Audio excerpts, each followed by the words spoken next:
Sa isang liblib na baryo sa Capiz, may isang matandang babae na kinatatakutan ng lahat. Si Lola Ising. Tahimik siyang namumuhay sa gilid ng kagubatan, malayo sa ibang mga taga-baryo. Sinasabing siya ay isang mambabarang, isang makapangyarihang mangkukulam na gumagamit ng insekto upang parusahan ang sino mang magkasala sa kanya. Maraming kwento ang kumakalat tungkol sa kanya. Mga nawawalang hayop, misteryosong pagkamatay ng mga nagkasakit at mga bangungot na tila totoo. Ngunit para kay Rico, isang aroganting lasinggero, walang katotohanan ng mga iyon. Isang gabi, lasing na naglalakad si Rico pauwi mula sa inuman. Napadaan siya sa harapan ng bahay ni Lola Ising, isang luma at nakakatakot na kubo na napapaligiran ng matataas na damo at matandang puno. Sa kanyang kalasingan, sinigawan niya ang matanda. "Wala kang kapangyarihan, Lola. Isa ka lang matandang baliw," sigaw niya habang tinatawanan ng kanyang mga kainuman. Hindi pa siya nakontento. Kinuha niya ang isang bato at inihagis ito sa bakuran ng matanda. Tinamaan ng isang maliit na garapon na agad na nabasag. Dahan-dahang lumabas si Lola Ising mula sa dilim. Tahimik at hindi natinag. Tiningnan niya si Rico ng matalim at may binulong sa hangin.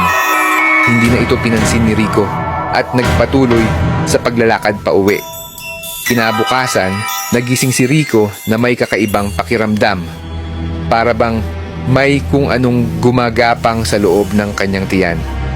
Nang tumayo siya at tumingin sa salamin, nakita niyang may maliliit na sugat sa kanyang balat.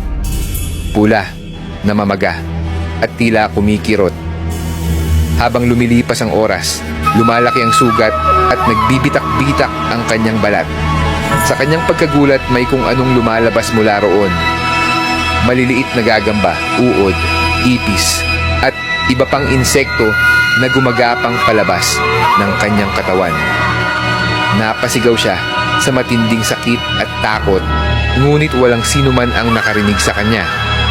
Pilit niyang kinamot ang kanyang balat, ngunit mas lalong lumala ang kanyang kalagayan.